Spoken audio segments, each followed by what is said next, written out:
Delhi blast के बाद अभी हाल फिलहाल में एक और खबर आई है श्रीनगर से, जहां श्रीनगर पुलिस स्टेशन में एक और ब्लास्ट हुआ है जिसमें 9 peoples have been killed and 30 peoples around have been injured as फar एज द अभी रिसेंट अपडेट्स। तो ये एक ट्रेजिडी था, मिसहैंडलिंग था, या क्या किसी और तरीके का टेरर अटैक था, इसके बारे में हम आगे वीडियो में बात करेंगे। प्लस समझेंगे इस तरह की सिचुएशंस में या आने वाले टाइम में इस तरह के चैलेंजेस को कैसे टैकल किया जा सकता है, और एग्ज़ाम पॉइंट ऑफ व्यू से यहाँ से हमारे कौन कौन से पॉइंट्स हैं जो एग्ज़ाम के लिए इम्पॉर्टेंट हैं, तो ये सारी बात करेंगे। So welcome to the video, end तक बने रहिए अगर आप ये कंप्लीट इन्फॉर्मेशन लेना चाहते हैं। तो चलिए सर, सबसे पहले बात करते हैं लोकेशन की कि ये एग्जैक्टली हुआ कहाँ पर है। तो श्रीनगर में नौगाम नाम से एक पुलिस स्टेशन है, ये मैप में आप देख सकते हैं। डल लेक से कितना क्लोज है और श्रीनगर इंटरनेशनल एयरपोर्ट से ये कितना क्लोज है। तभी हाल फिलहाल में अगर हम ओवरव्यू की बात करें तो हुआ ऐसा था कि जो फरीदाबाद में आपके एक्सप्लोजिव पकड़े गए थे, वो एक्सप्लोजिव यहाँ पुलिस स्टेशन में रखे हुए थे। तो यहाँ पर एक पावरफुल एक्सीडेंटल एक्सप्लोजन बताया जा रहा है जो उस पुलिस स्टेशन में अभी हुआ। इसके ऊपर भी चर्चा चल रही है कि क्या ये एक्सप्लोजन वाकई में एक एक्सीडेंट था या इसमें कोई और रीज़न इन्वॉल्व है कि ये डेलिबरेटली जानबूझ के किया गया, या फिर जो टेरर मॉड्यूल वाले लोग थे उन्होंने ही इसको कुछ ऐसे प्लान किया कि ये ऑटोमेटिकली कुछ टाइम में डिटोनेट हो जाए। इस तरह की सारी पॉसिबिलिटीज़ पे अभी काम किया जा रहा है। देखिए यहाँ पर एक जो huge amount of explosive Jammu Kashmir police और हरियाणा पुलिस ने सीज किया था, ये आपका रखा हुआ था। तो ये नौगाम पुलिस स्टेशन में ही रखा हुआ था। तो शॉकिंग बात एक ये भी आ रही है कि ये एक रेगुलर पुलिस स्टेशन में इतना डेंजरस एक्सप्लोजिव रखा जाना, तो ये भी एक चिंता का विषय बना हुआ है। उसके बाद जो एक अभी तक जितना रिपोर्ट्स हैं उसके हिसाब से जो बात समझी जा रही है, तो जो प्रॉब्लम आई है that is of the handling. जो इन्वेस्टिगेशंस की गई हैं कि एक्सप्लोजिव्स किस तरह से डेटोनेट हुए, तो यहाँ पर एक major breach of safety protocol भी देखा जा रहा है। यानी जो एक स्टोरेज और हैंडलिंग होती है एक्सप्लोजिव्स की, उसका एक जो स्टैंडर्ड प्रोसीजर है वो दिख रहा है कि वो आपका एसओपी प्रॉपर फॉलो नहीं हुआ है, वो एसओपी यहाँ पर फेल हुआ है। तो इसका इम्प्लीकेशन सीधा यही है कि इंटरनल प्रोटोकॉल्स और स्ट्रिक्ट किए जाने चाहिए अगर कहीं पर भी इस तरह के आपका एक्सप्लोजिव्स ये डेंजरस आर्म्स रखे गए हैं, ताकि आने वाले फ्यूचर में भी इस तरह के एक्ट्स को, इस तरह के एक्सीडेंट्स को रोका जा सके।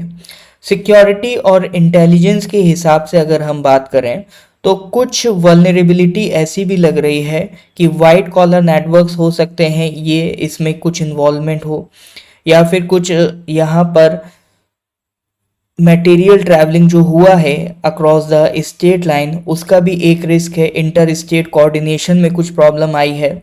साथ ही साथ अभी एक और जो चीज़ की ज़रूरत है, to enforce robust intelligence forensic labs and chain of custody protocols. तो इन सारी चीज़ों पे वर्क करने की ज़रूरत है ताकि इस तरह के एक्सीडेंट्स को रोका जा सके।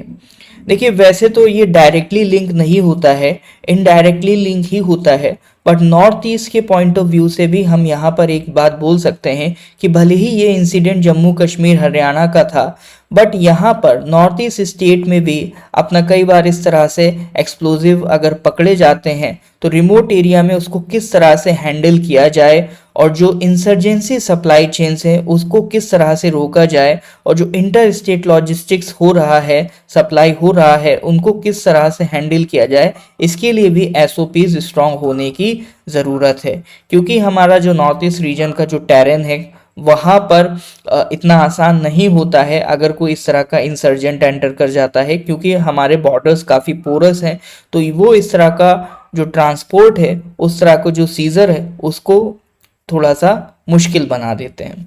तो ये आपका नॉर्थ ईस्ट के पॉइंट ऑफ व्यू से भी हम अपने एग्जाम में ये पॉइंट लिख सकते हैं कि इस तरह के इंसिडेंट्स को हमें क्या क्या काम करने की ज़रूरत है ताकि अपने नॉर्थ ईस्ट में इस तरह के इंसिडेंट्स अगर आगे कभी फ्यूचर में होने हो उसको हम पहले से रोक सकें।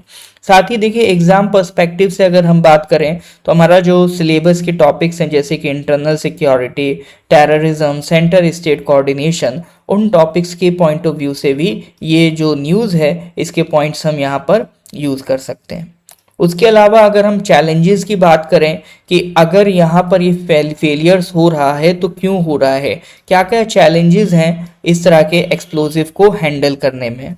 तो एक तो बोला जाता है कि पुलिस प्रेमाइसिस के अंदर जो सेफ स्टोरेज है उसकी कमी है, साथ ही साथ जो अक्रॉस द स्टेट ट्रांसपोर्ट और हैंडलिंग हो रही है वहाँ पर एक स्ट्रिक्ट चेन ऑफ कस्टडी की कमी है। उसके अलावा जो यहाँ पर आपका जो नेचर ऑफ थ्रेट है, अभी जिन्होंने अटैक में इन्वॉल्व थे वो कोई इलिटरेट या रैंडम पीपल नहीं थे, दे वर प्रोफेशनल्स। तो एक प्रोफेशनल्स का इन्वॉल्व होना है जिसको हम एक वाइट कॉलर टेरर मॉड्यूल भी कह रहे हैं, तो ये और एक चिंता का विषय बन गया है।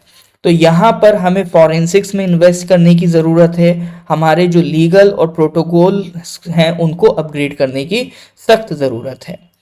अब इससे रिलेटेड मेंस में आपका एक क्वेश्चन बन सकता है, प्रैक्टिस कीजिएगा एग्जाम पॉइंट ऑफ व्यू से, कि analyse the security and procedural lapses exposed by the Nowgam police station explosion in Jammu and Kashmir linked to explosives seized in Faridabad.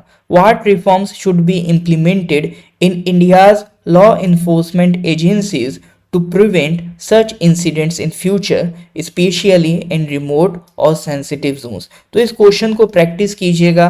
बाकी इसी तरह का जो न्यूज़ है उसको अगर आप रेगुलर एनालाइज करना चाहते हैं तो हमारा टेलीग्राम चैनल ज्वाइन कर लीजिए, उसका लिंक आपको वीडियो के डिस्क्रिप्शन में मिल जाएगा। आगे इस तरह का कोई भी इम्पॉर्टेंट अपडेट आता है, कोई भी इम्पॉर्टेंट जानकारी आपके लिए आती है तो हम आपको अपने चैनल के थ्रू उसमें अपडेट करते रहेंगे। तो ज्वाइन करिए नॉर्थ ईस्ट पीएससी, चैनल को सब्सक्राइब करिए। मिलते हैं अगली वीडियो में। Till then goodbye, have a nice day.